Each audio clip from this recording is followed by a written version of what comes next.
Welcome back. Today we're going to look at lighting, specifically global lighting. Now, lighting is broken up into lighting properties, specifically the color of the light that is shining. If you're under a red star, you would expect things to be a little bit more red.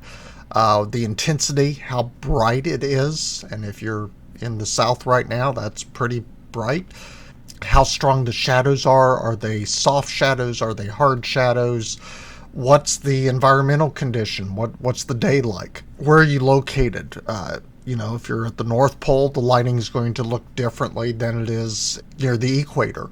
So the environment is impacted by the time of the day and your geographical location. And then there's also the lighting happening inside environments. So if you're inside, you could apply torches or light bulbs or candles and do all kinds of things like that for affecting the different lighting. To start adjusting your lighting, select Lighting in your Explorer, and in your properties you're going to see the different ways you can change the lighting. So right now we've got a brightness of 3. Let's say we wanted to up that. Things are going to become a lot brighter that way. Drop it to a 1. It's more of an overcast day. It's not nearly as bright. So right now we've got this at the default of 3, which gives us shadows, nice lighting, things like that. Easily adjustable. Then we've also got ambient lighting. Now, ambient lighting is the lighting that is reflected into environments that's in an area. Now, right now, this is set to fairly dark, but if you wanted to make that a little more bright, let's go with a nice light blue so you can see. And you can see now inside my enclosed area, the ambient lighting is much brighter in there. So, and actually all the surfaces, you can see it in my shadows, what's reflected on all the surfaces. It changes how everything is working. Now we've got several different ways that we can change the different lighting. We've also got outdoor ambient lighting, which is set to fairly dark gray right now, and you can see that with our shadows or any place where where the light should be inside of a shadow. So let's play with these a little bit. I'm going to jump over here to the ambient color, and I'm going to, which is using our RGB, red, green, blue, that we talked about previously. And let's set this, first of all, to 16. Well, let's make it all 16. 16. And then blue is also going to be 16. And obviously that makes it a much darker type thing, and you can see what's happening right there. That got much darker inside our environment there. And let's change the color shift top, which is currently set to black. Let's change that to a much brighter. So 255, 255, 196, 255, 255. And now my outside light has much more of a bright, maybe even a light blue tint to it. And this is going to reflect off of all the surfaces the sunlight is hitting. So it changes the lighting to be much brighter that way. And then let's change that outdoor ambient, play with that a little bit as well. We'll make it more of a mid number, so a little bit of red, a little bit of green, and a little more blue. And so you get subtle shifts to the impact of the lighting inside the environment by just making subtle lighting changes. It dramatically changes how the environment reflects.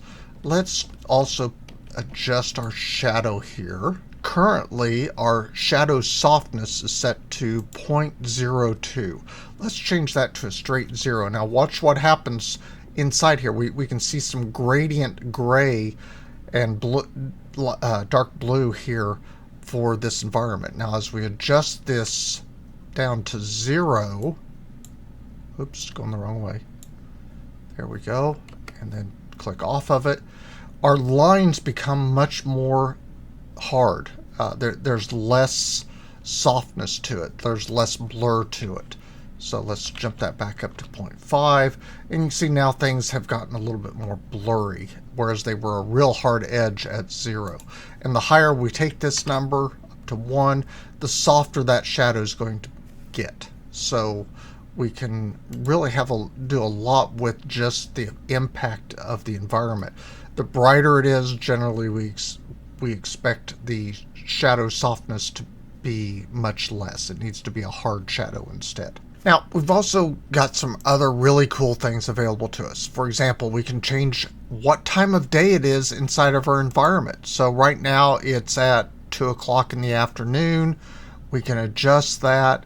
And as we adjust it, oh look, the moon came up. It's a nice full moon.